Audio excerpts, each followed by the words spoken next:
महाराणी पटियाला ਨੂੰ ਵੀ ਮਿਲੇ ਆ, ਉਹਨਾਂ ਨੇ ਸਾਨੂੰ ਬੁਲਾਇਆ ਸੀ। ਉਸ ਟੈਕ ਜਿਹੜੀ ਅਸੀਂ ਥੋੜੇ ਦਿਨਾਂ ਲਈ ਬੰਦ ਕੀਤੀ ਆ। ਅਸੀਂ ਸਰਕਾਰ ਤਾਂ ਦਿਨਾਂ ਦੀ ਆ, ਹੁਣ ਇਹ 2-3 ਕਹਿਣਾ ਨਾਮ ਨੇ ਸਰਕਾਰ ਦਾ। ਅਸੀਂ ਸਿੰਘ ਬੰਗੋਵਾਣੀ 5 ਰਾਜਾਂ ਦੀ ਕੌਂਸਲ ਦਾ ਸਕੱਤਰ ਜਨਰਲ। ਸਭ ਤੋਂ ਪਹਿਲਾਂ ਤਾਂ ਪ੍ਰੈਸ ਵਾਲਿਆਂ ਦਾ ਜੀ ਆਇਆਂ ਕਿ ਉਹ ਅੱਜ ਸਾਡੇ ਗੱਲ ਸੁਣਨ ਵਾਸਤੇ ਇੱਥੇ ਕਵਰੇਜ ਕਰਨ ਵਾਸਤੇ ਆਏ ਨੇ ਸੂਬਾ ਪੱਧਰੀ ਪ੍ਰੈਸ ਕਾਨਫਰੰਸ ਦਾ। ਔਰ ਸਾਡੀ ਅਸੀਂ ਡਿਮਾਂਡਸ ਦੇ ਉੱਤੇ ਜਿਹੜਾ 6ਵੇਂ ਪੇ ਕਮਿਸ਼ਨ ਨੇ ਰਿਪੋਰਟ ਦਿੱਤੀ ਔਰ ਨੋਟੀਫਿਕੇਸ਼ਨ ਸਰਕਾਰ ਵੱਲੋਂ ਜਾਰੀ ਕੀਤਾ ਗਿਆ ਸੀਗਾ, ਜਿਹਨੂੰ ਫਿਲਹਾਲ ਰੋਕਿਆ ਹੈ। ਉਹਦੇ ਉਸ ਸੰਬੰਧ ਦੇ ਵਿੱਚ ਅਸੀਂ ਸਾਡੀ ਜਿਹੜੀਆਂ ਡਿਮਾਂਡ ਦੀਆਂ ਤਰੁੱਟੀਆਂ ਉਹਦੇ 'ਤੇ ਗੱਲ ਕਰਨੀ ਚਾਹਾਂਗੇ।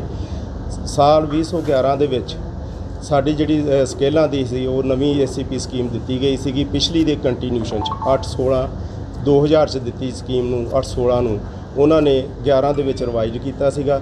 ਤੇ ਜਿਹੜੀਆਂ ਪੇ ਕਮਿਸ਼ਨ 5ਵੇਂ ਦੀਆਂ ਤਰੁੱਟੀਆਂ ਸੀਗੀਆਂ ਉਹ ਬਾਕੀ ਕੈਟਾਗਰੀਆਂ ਤੋਂ ਵੱਖਰੇ ਤੌਰ ਦੇ ਉੱਤੇ ਮੁੱਖ ਸਕੱਤਰ ਦੀ ਅਗਵਾਈ ਹੇਠ ਸਾਰੇ ਵਿਭਾਗਾਂ ਦੇ ਪ੍ਰਮੁੱਖ ਸਕੱਤਰ, ਫਾਈਨਾਂਸ ਦਾ ਪ੍ਰਮੁੱਖ ਸਕੱਤਰ ਔਰ ਵਿੱਤ ਦਾ ਪਰਸੋਨਲ ਦਾ ਪ੍ਰਮੁੱਖ ਸਕੱਤਰ ਲੈ ਕੇ ਕਮੇਟੀ ਸਥਾਪਿਤ ਹੋਈ ਸੀ, ਜਿਹਦੇ ਨਾਲ ਸਾਲ ਭਰ ਸਾਰੀ ਵਾਰਤਾਲਾਪ ਕਰਕੇ ਟੇਬਲ ਟਾਕ ਕਰਕੇ ਜਿਹੜੀਆਂ ਉਹ ਤਰੁੱਟੀਆਂ ਸੀ ਕੋਈ 5ਵੇਂ ਪੇ ਕਮਿਸ਼ਨ ਦੀਆਂ ਉਹ ਸੋਧ ਕੇ 11 ਦੇ ਵਿੱਚ ਲਾਗੂ ਕੀਤੀਆਂ ਗਈਆਂ ਸੀ, ਜਿਸ ਦੇ ਤਹਿਤ ਅਸੀਂ ਰਿਵਾਈਜ਼ਡ ਕੈਟਾਗਰੀ ਦੇ ਵਿੱਚ ਨਹੀਂ ਆਉਂਦੇ।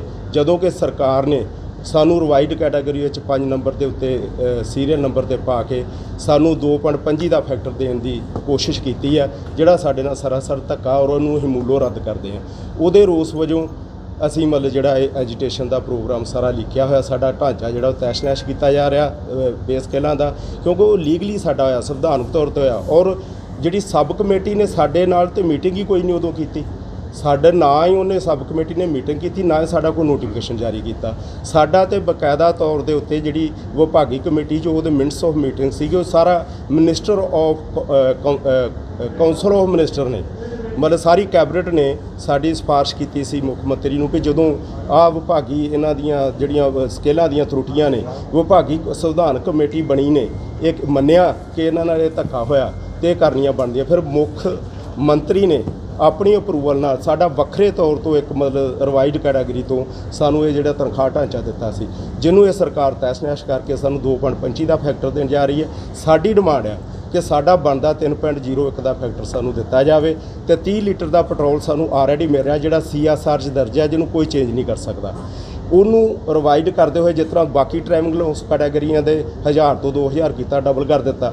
ਸਾਡੀ ਡਿਮਾਂਡ ਆ ਵੀ 30 ਤੋਂ ਜਿਹੜਾ ਨਾ 30 ਲੀਟਰ ਤੋਂ ਉਹਨੂੰ ਬਾਹਰ ਰੱਖ ਕੇ ਉਹਨੂੰ ਮਤਲਬ ਵੀ 80 ਲੀਟਰ ਕੀਤਾ ਜਾਵੇ। ਇਹ ਸਾਡੀਆਂ ਪੇ ਕਮਿਸ਼ਨ ਨਾਲ ਸਿਰਫ ਇੰਨੀ ਸੰਬੰਧਿਤ ਡਿਮਾਂਡ ਨੇ, ਬਾਕੀ ਸਾਡੀ ਸਰਕਾਰ ਪੱਧਰ ਤੇ ਲੰਬਿਤ ਡਿਮਾਂਡਾਂ ਨੇ। ਜੇ ਤੁਹਾਡੀ ਡਿਮਾਂਡ ਨਹੀਂ ਮੰਨੀ ਜਾਂਦੀ ਤਾਂ ਤੁਸੀਂ ਉਸ ਸਰਕਾਰ ਨੂੰ ਇਹ ਚੇਤਾਵਨੀ ਹੈ ਕਿ ਜੇ ਜਿਹੜਾ ਲੀਗਲੀ ਸਹੀ ਹੈ, ਸੰਵਿਧਾਨਕ ਸਹੀ ਹੈ, ਜੇ ਸਾਡੇ ਨਾਲ ਧੱਕਾ ਕੀਤਾ ਗਿਆ ਤਾਂ ਅਸੀਂ ਆਪਣੇ 26 ਨੂੰ ਜੇ ਕੈਬਨਿਟ ਦੀ ਮੀਟਿੰਗ ਰੱਖੀ ਹੈ, ਜੇ ਹੁੰਦੀ ਹੈ ਤੇ ਉਹਦੇ 'ਚ ਇਹਨੂੰ ਨਾ ਰੱਖਿਆ ਗਿਆ ਵਿਚਾਰਨ ਵਾਸਤੇ, ਇਹਦੇ ਸੋਧ ਨਾ ਕੀਤੀ ਗਈ ਤਾਂ ਅਸੀਂ ਇੱਕ ਗੁਪਤ ਐਕਸ਼ਨ ਕਰਕੇ ਉਹ ਵੱਡਾ ਗੁਪਤ ਐਕਸ਼ਨ ਕਰਨ ਜਾ ਰਹੇ ਹਾਂ। ਅਸੀਂ ਕੱਲ੍ਹ ਦੀ ਮੀਟਿੰਗ ਵੇਖ ਕੇ ਜਿਹਦਾ ਅਗਲੀ ਮੀਟਿੰਗ ਕਰਕੇ ਫਿਰ ਅਸੀਂ ਐਲਾਨ ਕਰਾਂਗੇ। ਹਾਂਜੀ 15 ਹਾਂ ਜਿਹੜਾ ਐਲਾਨ ਕਰਨਾ ਉਹ ਦੱਸ ਦਿਓ ਕਿਦਨ ਕਰਨਾ। Senior vice chairman council of diploma engineers.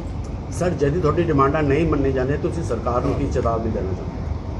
ਅਸੀਂ ਸਰਕਾਰ ਕੋਲ ਅਪੀਲ ਬੇਨਤੀ ਵੀ ਕਰ ਰਹੇ ਹਾਂ ਵੀ 26 ਤਰੀਕ ਦੀ ਜਿਹੜੀ ਹੈਗੀ ਆ ਕੈਬਨਿਟ ਦੀ ਮੀਟਿੰਗ 'ਚ ਜਿਹੜੀਆਂ ਡਿਮਾਂਡਸ ਆ ਇਹ ਏਜੰਡੇ ਸ਼ਾਮਲ ਕੀਤੇ। ਜੇ ਸਰਕਾਰ ਨਹੀਂ ਸ਼ਾਮਲ ਕਰਦੀ ਅਸੀਂ ਆਪਣੀ ਜਿਹੜੀ ਹੈਗੀ ਆ ਰਣਨੀਤੀ ਬਣਾ ਕੇ ਇੱਕ ਵੱਡਾ ਗੁਪਤ ਐਕਸ਼ਨ ਕਰਾਂਗੇ, ਜਿਹੜੀ ਕਿ ਸਰਕਾਰ ਨੂੰ ਪਤਾ ਨਹੀਂ ਲੱਗਣਾ ਵੀ ਐਕਸ਼ਨ ਇਹਨਾਂ ਨੇ ਕੀ ਕੀਤਾ।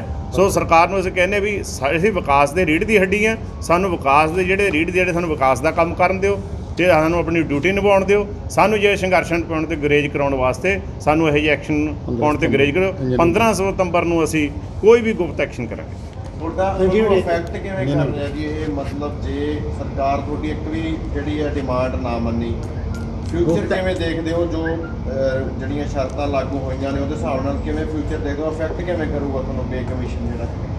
ਇਹ ਇਫੈਕਟ ਇੱਦਾਂ ਕਰੂਗਾ ਜੀ, ਇਹ ਜਿਹੜੀਆਂ 239 ਕੈਟਾਗਰੀਆਂ ਉਹ ਰਿਵਾਈਜ਼ ਕੈਟਾਗਰੀਆਂ ਬਣਾਈਆਂ ਇਹਨਾਂ ਨੇ। ਜਿਹੜੀਆਂ 24 ਕੈਟਾਗਰੀਆਂ ਉਹ ਅਨਰਿਵਾਈਜ਼ ਰਿਵਾਈਜ਼ ਕੈਟਾਗਰੀ 24 ਕੈਟਾਗਰੀਆਂ ਜਿਨ੍ਹਾਂ ਦਾ ਸਤੰਬਰ ਅਕਤੂਬਰ ਦੇ ਵਿੱਚ ਇਹਨਾਂ ਨੇ ਪੇ ਰਿਵੀਜ਼ਨ ਕੀਤੀ ਸੀ। 239 ਦੀ ਇਹਨਾਂ ਨੇ ਨਵੰਬਰ ਦਸੰਬਰ ਦੇ ਵਿੱਚ ਕੀਤੀ ਸੀ। ਉਹ ਰਿਵਾਈਜ਼ ਕੈਟਾਗਰੀਆਂ ਇਹ ਆ ਉਹ ਜਿਹੜੇ ਸਬ ਕਮੇਟੀ ਦੀ ਅਪਰੂਵਲ ਨਾ ਹੋਈਆਂ ਸੀ। ਪਰੰਤੂ ਜਿਹੜੀ ਸਾਡੀ ਕਿਉਂਕਿ ਪ੍ਰੋਸੀਜਰ ਜਿਹੜਾ ਲੀਗਲੀ ਪ੍ਰੋਸੀਜਰ ਫੋਲੋ ਅਪ ਕਰਕੇ ਜਿਹੜੀਆਂ ਸਾਡੀਆਂ ਡਿਮਾਂਡਸ ਨੂੰ ਜਿਹੜਾ ਹੈਗਾ ਇਹ ਇਹਨਾਂ ਨੇ ਨੋਟੀਫਿਕੇਸ਼ਨ ਕੀਤਾ ਜੀ। ਮੁੱਖ ਸਕੱਤਰ ਦੀ ਪ੍ਰਧਾਨਗੀ ਹੇਠ, ਚੀਫ ਸੈਕਟਰੀ ਦੀ ਪ੍ਰਧਾਨਗੀ ਹੇਠ 6/11 ਨੂੰ ਮੀਟਿੰਗ ਹੋਈ ਸੀ ਤੇ ਉਸ ਤੋਂ ਬਾਅਦ ਸੀਐਮ ਦੀ ਅਪਰੂਵਲ ਦੇ ਨਾਲ ਸਿਰਫ ਸਾਡੀ ਹੀ ਕਲਾਸ ਦੀ ਜੇਈ ਤੇ ਏਈ ਕਲਾਸ ਦੀ ਸੀਐਮ ਦੀ ਅਪਰੂਵਲ ਦੇ ਨਾਲ ਇਹ ਜਿਹੜਾ ਨੋਟੀਫਿਕੇਸ਼ਨ ਹੋਇਆ ਸੀ 1/12/2011 ਦਾ। ਅਸੀਂ ਇਹ ਚਾਹੁੰਦੇ ਹਾਂ ਵੀ 239 ਕੈਟਾਗਰੀ 'ਚ ਜਦੋਂ ਅਸੀਂ ਇਨਵੋਲਵ ਹੈ ਨਹੀਂ, ਤੁਸੀਂ ਸਾਨੂੰ ਕਿਉਂ ਰੱਖ ਰਹੇ ਹੋ? ਲੀਗਲੀ ਤੌਰ ਤੇ ਅਸੀਂ ਹੈ ਨਹੀਂ, ਲੀਗਲੀ ਤੌਰ ਤੇ ਸਾਊਂਡ ਆ। ਜਦੋਂ ਅਸੀਂ 18/5/18 ਨੂੰ ਮਾਨਯੋਗ Jai Singh Gill chairman pay commission ਨੂੰ ਮਿਲੇ ਸੀ, ਉਹਨਾਂ ਨੂੰ ਵੀ ਅਸੀਂ ਇਹ ਗੱਲ ਦੱਸੀ ਸੀ ਵੀ ਸਾਡੀ ਜਿਹੜੀ ਹੈਗੀ ਹੈ ਕਿਸੇ ਸਬ ਕਮੇਟੀ ਨੇ ਅਪਰੂਵਲ ਨਹੀਂ ਦਿੱਤੀ, ਸਾਡੀ ਜਿਹੜੀ ਹੈਗੀ ਆ ਕੌਂਸਲ ਆਫ ਮਿਨਿਸਟਰਸ ਨੇ ਪਾਵਰਾਂ ਦਿੱਤੀਆਂ ਸੀ ਉਸ ਸਮੇਂ ਦੀ ਸਰਕਾਰ 'ਚ ਸੀਐਮ ਸਾਹਿਬ ਨੂੰ।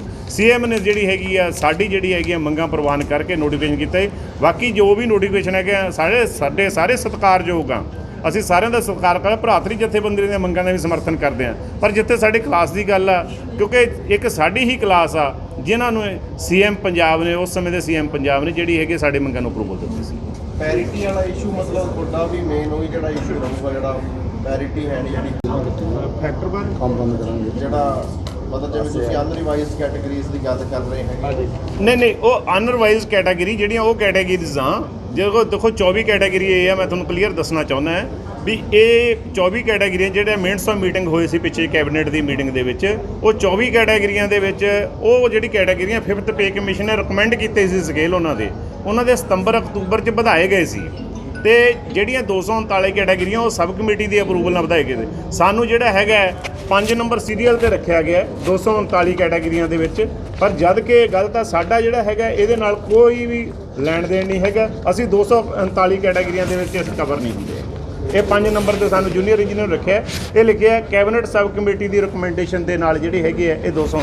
ਪਰ ਕੈਬਨਿਟ ਸਬ ਕਮੇਟੀ ਦੀ ਤੁਸੀਂ ਸਾਡਾ ਨੋਟੀਫਿਕੇਸ਼ਨ ਦੇਖੋ, ਨੋਟੀਫਿਕੇਸ਼ਨ ਦੇ ਵਿੱਚ ਕਲੀਅਰ ਲਿਖਿਆ ਹੋਇਆ ਹੈ, ਇਹ ਸਾਰੇ ਸਤਿਕਾਰਯੋਗ ਪ੍ਰੈਸ ਵਾਲੇ ਹੈਗੇ, ਧੰਨਵਾਦ ਵੀ ਕਰਦੇ ਹਾਂ। ਕਲੀਅਰ ਲਿਖਿਆ ਹੈ these order are issued with the approval of the honourable chief minister Punjab in accordance with the decision of the council of minister in its meeting dated 2 November 2011। ਤੇ ਇੱਥੇ ਦੋ ਜਿਹੜੀ ਹੈਗੀ ਹੈ ਇਹ 239 ਕੈਟਾਗਰੀ ਹੈ, ਇਹਨਾਂ ਦਾ ਸਿੱਧਾ ਲਿਖਿਆ ਹੋਇਆ ਹੈ। ਤੇ ਜਿਹੜੇ 24 ਕੈਟਾਗਰੀ ਹੈ 5th ਪੇ ਕਮਿਸ਼ਨ ਰਿਕਮੈਂਡਡ ਤੇ with effect from September October 2011। ਤੇ ਇਹ ਜਿਹੜਾ ਹੈਗਾ ਕੈਬਨਿਟ ਸਬ ਕਮੇਟੀ ਦੀ ਜਿਹੜੀ ਰਿਕਮੈਂਡੇਸ਼ਨਸ ਆ, ਕੈਬਨਿਟ ਸਬ ਕਮੇਟੀ ਦੀ ਜਿਹੜੀ ਰਿਕਮੈਂਡੇਸ਼ਨ ਸਾਨੂੰ 5 ਨੰਬਰ ਜਿਹੜਾ ਸੀਰੀਅਲ ਤੇ ਗਲਤ ਰੱਖਿਆ ਹੋਇਆ ਹੈ। ਸਾਡੀ ਇਹ ਮੰਗ ਹੈ ਵੀ ਸਾਨੂੰ ਕੱਢ ਕੇ ਜਿਹੜਾ ਹੈਗਾ ਅਸੀਂ ਜਿਹੜੇ ਸਾਨੂੰ ਇਹ ਕੈਟਾਗਰੀ ਦੇ ਵਿੱਚ ਬਾਹਰ ਕੱਢਿਆ ਜਾਵੇ ਤਾਂ ਕਿ ਜਿਹੜੇ ਬਾਕੀ ਸਕੇਲ 3.01 ਦਾ ਸਾਨੂੰ ਫੈਕਟਰ ਮਿਲ ਸਕੇ।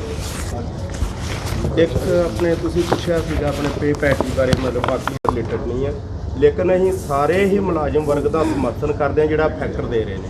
ਫੈਕਟਰ ਜਿਹੜਾ ਉਹ ਸਾਰਾ ਇਕਸਾਰ ਹੋਣਾ ਚਾਹੀਦਾ ਸਾਰੇ ਮੁਲਾਜ਼ਮਾਂ ਦਾ, ਜੋ ਕਿਸੇ ਦਾ ਹੱਕ ਬਣਦਾ, ਜਿੰਨੀ ਕਿਸੇ ਦੀ ਆਪੋ ਨਾਲ ਇੱਕ ਦੂਜੇ ਨਾਲ ਪੈਰਟੀ ਬਣਦੀ ਉਹ ਬਾਹਰ ਰਹਿਣੀ ਚਾਹੀਦੀ ਹੈ ਅਸੀਂ ਕਵਾਂਗੇ। ਲੇਕਿਨ ਸਾਡੀ ਪੈਰਟੀ ਜਿਹੜੀ ਆ ਸਾਡੀ ਹੈਗੀ ਆ ਵੋਕੇਸ਼ਨਲ ਟੀਚਰਾਂ ਦੇ ਨਾਲ, ਜਾਂ ਸਾਡੀ ਪੈਰਟੀ ਹੈਗੀ ਜੀ ਡੀਐਸ ਰੈਂਕ ਤਹਿਸੀਲਦਾਰ ਉਹਨਾਂ ਵਗੈਰਾ ਦੇ ਨਾਲ, ਮਤਲਬ ਵੀ ਸਕੇਲ ਸੇਮ ਸੀਗੇ, ਪੈਰਟੀ ਕੋਈ ਨਹੀਂ ਉਹਨਾਂ ਨਾਲ, ਸਕੇਲ ਉਹਨਾਂ ਨਾਲ ਸੇਮ ਸੀ, ਉਹਨਾਂ ਤੋਂ ਵੀ ਸਾਨੂੰ ਥੱਲੇ ਕੀਤਾ ਗਿਆ ਹੈ।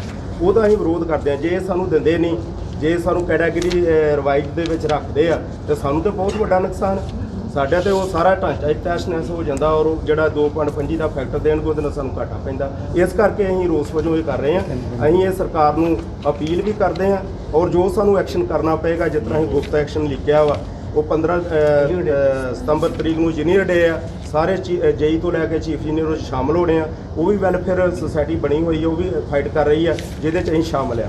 ਅਸੀਂ ਉਹ ਫਿਰ ਉੱਥੇ ਸਾਰਾ ਜਿਹੜਾ ਇੱਕ ਵੱਖਰੀ ਮੀਟਿੰਗ ਕਰਕੇ ਜਾਂ ਕਿਤੇ ਹੋਰ ਕਰਕੇ ਗੁਪਤ ਰੱਖਣਾ ਅਸੀਂ ਪ੍ਰੋਗਰਾਮ, ਤੇ ਇੱਕ ਵੱਡਾ ਹੀ ਐਕਸ਼ਨ ਲਿਖਾਂਗੇ ਜਿਹੜਾ ਇੱਕ ਅਨੋਖਾ ਐਕਸ਼ਨ ਹੋਏਗਾ ਸਰਕਾਰ ਦੇ ਵਿਰੁੱਧ। ਜੇ ਇਹਨਾਂ ਨੇ ਸਾਡਾ ਕੈਬਨਿਟ 'ਚ ਨਾਮ ਵਿਚਾਰ ਕੇ ਸੋਧ ਕੀਤੀ, ਗਲਤੀ ਦੀ ਸੋਧ ਕੀਤੀ, ਤਾਂ ਫਿਰ ਅਸੀਂ ਵੱਡਾ ਐਕਸ਼ਨ ਕਰਾਂਗੇ। ਤੁਸੀਂ ਹੀ ਪੂਰੇ ਪੰਜਾਬ ਦੇ ਵਿੱਚ ਹੱਲਾ ਬੋਲਿਆ ਹੋਇਆ ਇਸ ਸਟੇਟ ਜੀ। ਮਿਸ਼ਨ ਦੇ ਉੱਤੇ, ਬਹੁਤ ਸਾਰੇ ਕਰਮਚਾਰੀ ਵੀ ਕਰ ਰਹੇ, ਡਾਕਟਰਸ ਵੀ ਕਰ ਰਹੇ ਨੇ, ਕਈ ਜੋ ਹੈ ਉਹਨਾਂ ਨੇ ਮੰਤਰੀਆਂ ਨਾਲ ਵੀ ਗੱਲ ਕੀਤੀ, ਵਿਧਾਇਕਾਂ ਨਾਲ ਵੀ ਬੈਠਕ ਕੀਤੀ, ਹਾਂਜੀ। ਹਜੇ ਵੀ ਕੋਈ ਨਹੀਂ ਕੀਤਾ।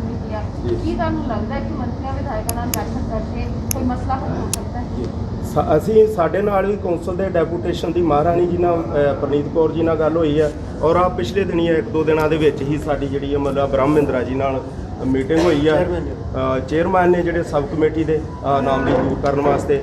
ਉਹਨਾਂ ਨੇ ਸਾਨੂੰ ਬਹੁਤ ਵਧੀਆ ਰਿਸਪੌਂਸ ਦਿੱਤਾ ਔਰ ਭਰੋਸਾ ਦਿੱਤਾ ਇਸ ਗੱਲ ਦਾ ਵੀ ਆਹ ਜਿਹੜੀ ਗੱਲ ਹੈ ਨਾ ਤੁਹਾਡੀ ਵੀ ਆਹ ਜਿਹੜਾ ਸਾਨੂੰ ਰਿਵਾਈਡ ਕੈਟਾਗਰੀ ਦੇ ਵਿੱਚ ਜੋੜਨਾ ਵੀ ਇਹ ਗਲਤ ਆ। ਅਸੀਂ ਤੁਹਾਡੀ ਮਤਲਬ ਵੱਧ ਤੋਂ ਵੱਧ ਅਸੀਂ ਮਤਲਬ ਕੋਸ਼ਿਸ਼ ਕਰਾਂਗੇ, ਤੁਸੀਂ ਆਪਣੀ ਇਹ ਗੱਲ ਜਿਹੜੀ ਹੈ ਜਿਹੜਾ ਸੰਬੰਧਿਤ ਹੈ ਉਹਦੇ ਕੋਲ ਰੱਖੋ ਔਰ ਉਹਦੇ ਅਨੁਸਾਰ ਅਸੀਂ ਤੁਹਾਡੀ ਮਤਲਬ ਕਾਰਵਾਈ ਕਰਾਂਗੇ। ਉਹਨਾਂ ਵੀ ਮੰਨਿਆ। ਉਹਨਾਂ ਨੇ ਮੰਨ ਲਿਆ ਤਾਂ ਜੀ। ਤੁਹਾਨੂੰ ਦੱਸਿਆ ਕਿ ਅਸੀਂ 15 ਤਰੀਕ ਦਾ ਜੇ ਉਲੀਕ ਰਹੇ ਹੋ ਪ੍ਰੋਗਰਾਮ, ਹਾਂਜੀ। ਅਗਰ ਉਹ ਗੱਲ ਨਹੀਂ ਮੰਨਿਆ ਤਾਂ ਹਾਂਜੀ। ਜਾ ਕੇ 15 ਤਰੀਕ ਨੂੰ ਉਹ ਮੈਂ ਕਰ ਹਾਂਜੀ ਗੱਲ ਇਸ ਤਰ੍ਹਾਂ ਵਾ ਜੀ ਕਿ ਕਿਉਂਕਿ ਅੱਜ ਤੱਕ ਦਾ ਇਤਿਹਾਸ ਜੋ ਮੁਲਾਜ਼ਮ ਦਾ ਸੰਘਰਸ਼ ਰਿਹਾ, ਡਿਊਟੀ ਐਕਸ਼ਨ ਕਮੇਟੀ ਦਾ ਰਿਹਾ, ਉਹਦੇ ਵਿੱਚ ਸਰਕਾਰ ਗੱਲਾਂ ਕਰ ਕਰਕੇ ਕੁਝ ਮੰਨ ਕੇ ਉਹ ਮੁੱਕਰ ਗਈ। ਜੇ ਇਸ ਤਰ੍ਹਾਂ ਹੀ ਇਹਦਾ ਹਾਲਾਤ ਰਿਹਾ, ਸਰਕਾਰ ਗੱਲਾਂ ਕਰ ਕਰਕੇ ਮੁੱਕਰਦੀ ਰਹੀ, ਤਾਂ ਇਹ ਜ਼ਰੂਰੀ ਆ ਫਿਰ ਕਿ ਮੁਲਾਜ਼ਮ ਕੋਈ ਨਾ ਕੋਈ ਵੱਡੇ ਐਕਸ਼ਨ ਹੀ ਲਿਖਣਗੇ। ਉਹਦੇ ਵਿੱਚ ਕੋਈ ਜਿਸ ਤਰ੍ਹਾਂ ਅਸੀਂ ਗੁਪਤ ਇਲੈਕਸ਼ਨ ਕੋਈ ਐਕਸ਼ਨ ਲੀਕ ਰਹੇ ਹਾਂ ਔਰ ਵੱਡਾ ਲਿਖਣ ਜਾ ਰਹੇ ਹਾਂ, ਇਸੇ ਤਰ੍ਹਾਂ ਬਾਕੀ ਵੀ ਲਿਖਣਗੇ। ਸਰਕਾਰ ਲਈ ਮੁਸ਼ਕਲ ਹੋ ਜਾਏਗੀ। ਇਹ ਜਿਹੜੇ ਆਪਸੀ ਤੇ ਇਹਨਾਂ ਦੀ ਫੁੱਟ ਹੈ ਹੀ ਹੈ, ਅਸੀਂ ਨਹੀਂ ਉਹਦੇ 'ਚ ਇਨਵਾਲਵ ਕੋਈ ਵੀ, ਨਾ ਉਹਦੇ 'ਚ ਸਾਡਾ ਲੈਣਾ ਦੇਣਾ, ਅਸੀਂ ਮੁਲਾਜ਼ਮ ਹਾਂ। ਲੇਕਿਨ ਇਹਨਾਂ ਚੀਜ਼ਾਂ ਦੇ ਨਾਲ ਜੇ ਸਰਕਾਰ ਸਾਨੂੰ ਮਜਬੂਰ ਕਰਦੀ ਹੈ ਇਹੋ ਜਿਹੇ ਐਕਸ਼ਨ ਕਰਨ ਲਈ, ਅਸੀਂ ਮਜਬੂਰੀ 'ਚ ਕਰਦੇ ਹਾਂ। ਤੇ ਇਸ ਕੁਦਰਤੀ ਗੱਲ ਹੈ ਵੀ ਸਰਕਾਰ ਦਾ ਜਿਹੜਾ ਉਹ ਅਗਲੀ ਵਾਰੀ ਜਿਹੜਾ ਇਲੈਕਸ਼ਨ ਆ ਰਹੀ ਹੈ ਜਦ, ਉਹਦੇ ਵਿੱਚ ਕੋਈ ਨਾਂ ਤੇ ਹੀ ਨਹੀਂ ਰਹੇਗਾ, ਨਾ ਕੋਈ ਨੂੰ ਵੋਟ ਪਾਏਗਾ, ਕਿਉਂਕਿ ਆਲਰੇਡੀ ਮੁਲਾਜ਼ਮ ਤਾਂ ਹੈ ਹੀ ਹੈ, ਕਿਸਾਨ ਵਰਗ, ਮਜ਼ਦੂਰ ਵਰਗ, ਗਰੀਬ ਵਰਗ ਸਾਰੇ ਤੇ ਔਖੇ ਹੋਏ ਪਏ ਆ। ਫਿਰ ਇਹਨਾਂ ਨੂੰ ਕਿਸ ਤਰ੍ਹਾਂ, ਇਹਨਾਂ ਨੂੰ ਚਾਹੀਦਾ ਵਾ ਜੇ ਇਹਨਾਂ ਨੇ ਸਰਕਾਰ ਬਣਾਉਣੀ ਆ ਤੇ ਸਰਕਾਰ ਜਿਹੜੀ ਆ ਲੋਕਾਂ ਦੀ ਹੁੰਦੀ ਆ। ਮਹਿੰਗਾਈ ਨੂੰ ਮੁੱਖ ਰੱਖ ਕੇ ਜੋ ਵਾਧਾ ਬਣਦਾ ਵਾ, ਜਿੰਨਾ ਜਾਇਜ਼ ਆ ਉਹ ਦਿੱਤਾ ਜਾਵੇ ਤੇ ਇਹਨਾਂ ਦੀਆਂ ਗੱਲਾਂ ਸੁਣੀਆਂ ਜਾਣ, ਤੇ ਤਾਂ ਹੀ ਸਰਕਾਰ ਆ, ਤਾਂ ਹੀ ਲੋਕ ਅੱਗੇ ਸਰਕਾਰ ਚੁਣਨਗੇ। ਨਹੀਂ ਤੇ ਇਹ ਤੇ ਫਿਰ ਆਪਣਾ ਮਤਲਬ ਸੋਚ ਸਕਦੇ ਆ ਵੀ ਕਿਸ ਤਰ੍ਹਾਂ ਹੀ ਬਣਨਾ।